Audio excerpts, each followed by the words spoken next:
तो स्वागत है आपका इस वीडियो में। और इस वीडियो में हम समझेंगे बेहद महत्वपूर्ण श्लोक नंबर 11 अध्याय दूसरा।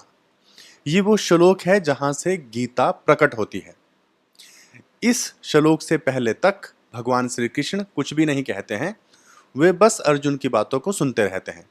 और इसी श्लोक से भगवान श्री कृष्ण उपदेश देना शुरू करते हैं। भगवान श्री कृष्ण स्वयं को योग में स्थित करते हैं और उसके बाद उपदेश देते हैं। इसका अर्थ क्या है? इसका अर्थ ये है कि एक शरीर ये बाहर है और एक तत्व भीतर है जिसको हम आत्मा कहते हैं। तो भगवान श्री कृष्ण योग के द्वारा खुद को अपने ब्रह्म स्वरूप में स्थित करते हैं। इसीलिए जितने भी श्लोक हैं जो भगवान श्री कृष्ण के मुख से प्रकट हुए हैं वो सारे के सारे मंत्र के समान है।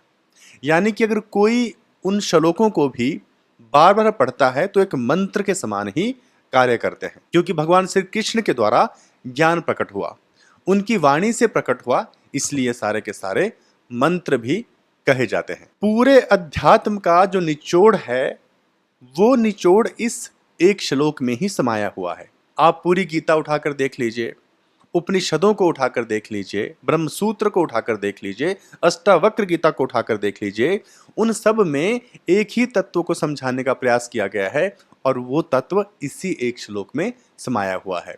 और उसी एक तत्व को अलग अलग तरीके से समझाने का प्रयास किया जाता है ताकि किसी भी तरह से वो तत्व समझ में आ जाए। अगर ये इतनी सी बात समझ में आ जाए तो जीवन सफल हो गया, गीता का जो उद्देश्य है वो भी पूरा हो गया। तो हम इस श्लोक को समझने की कोशिश करते हैं। हालांकि इसके भीतर का जो सार है वो अनंत है। भगवान श्री कृष्ण के द्वारा गीता प्रकट हुई, ईश्वर अनंत है, भगवान अनंत है, तो उनकी वाणी भी अनंत है और उनके द्वारा दिया गया संदेश भी उन्हीं के समान अनंत है। उसकी कोई सीमा हो नहीं सकती, क्योंकि जो पूर्ण से निकलता है वो पूर्ण ही होता है, वो कभी भी सीमाओं में बंधा हुआ नहीं होता। इसलिए गीता भी अनंत है।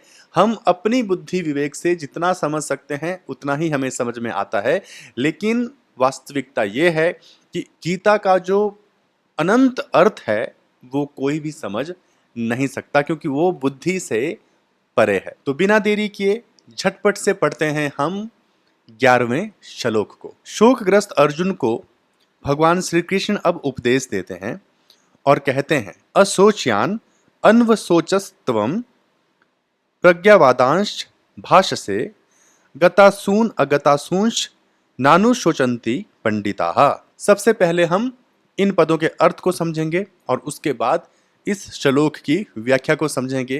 क्योंकि बेहद महत्वपूर्ण श्लोक है इसलिए वीडियो थोड़ी लंबी भी होने वाली है। तो चलिए हम झटपट समझते हैं पदों के अर्थ को। सबसे पहले है असोच्यान। इसका अर्थ है शोक करने योग्य जो नहीं है, जिसके लिए शोक नहीं किया जाना चाहिए।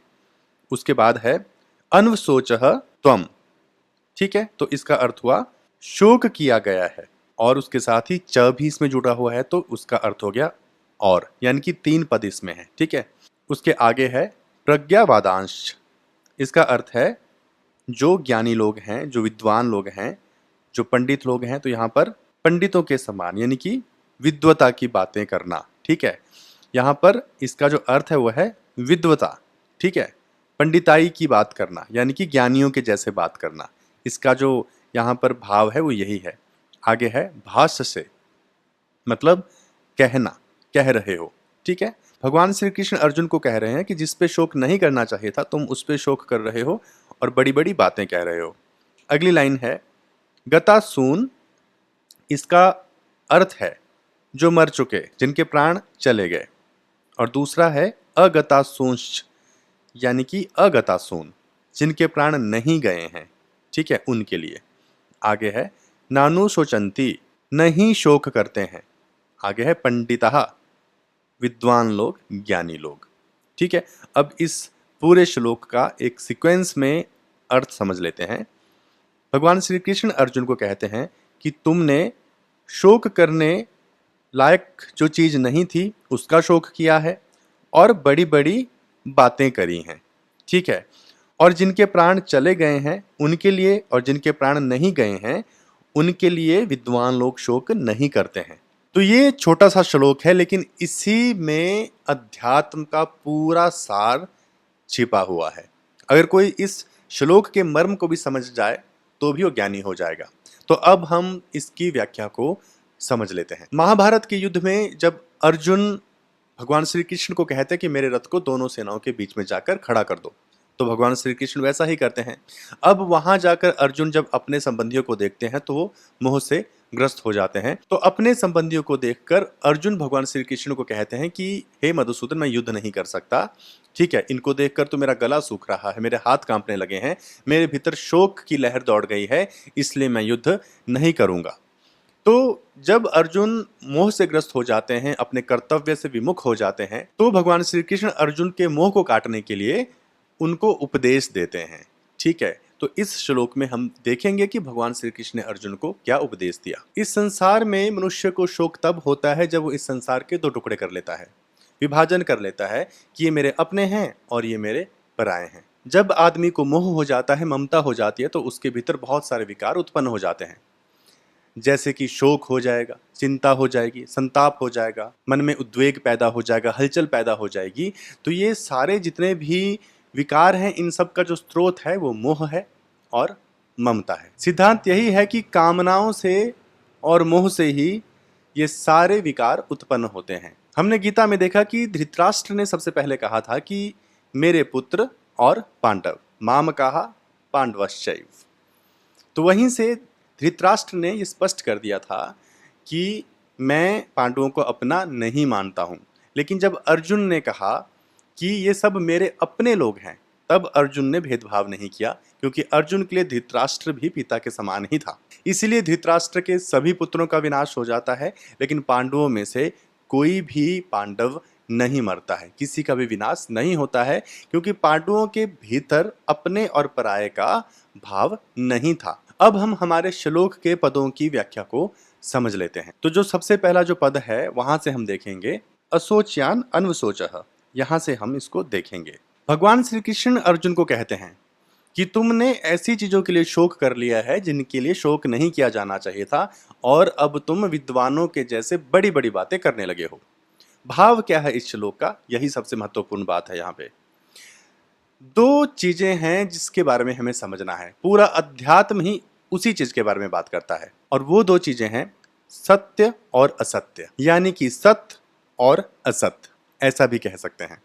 तो सत्य क्या है और असत्य क्या है? भगवान श्री कृष्ण बताते हैं कि असत्य वो है जो समाप्त हो जाएगा, जो सदा एक जैसा नहीं रहता है, यानी कि ये शरीर असत्य है, क्योंकि ये पल पल बदलता रहता है। इसका जन्म होता है और इसकी मृत्यु भी होती है, और कोई भी चीज जो जन्म लेती है वो नश्वर है, यानी कि उसका नाश हो जाएगा। जिसने जन्म लिया वो समय की सीमाओं के अंदर बंधी हुई है। इसीलिए ब्रह्मांड में कोई भी वस्तु जिसने जन्म लिया है वो मृत्यु को भी अवश्य प्राप्त करेगी। हमारा ये जो शरीर है ये हर पल मृत्यु की ओर ही बढ़ रहा है।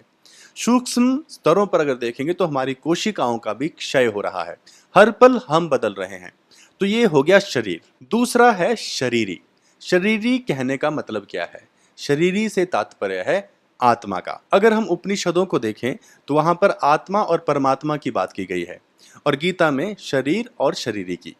दोनों का तात्पर्य एक ही है, लेकिन गीता जन साधारण के लिए है कि कोई आम आदमी भी इसको पढ़ सके, समझ सके, इसलिए यहाँ पर साधारण शब्दों का प्रयोग किया गया है। तो शरीर का मतलब ये शरीर, और शरीरी का जो यहाँ पर तात्पर्य है वो आत्मा से ही है। तो भगवान श्री कृष्ण अर्जुन को बता रहे हैं कि जो शरीरी है, यानी कि जो आत्मा है, वो अनश्वर है, उसका नाश नहीं होता है।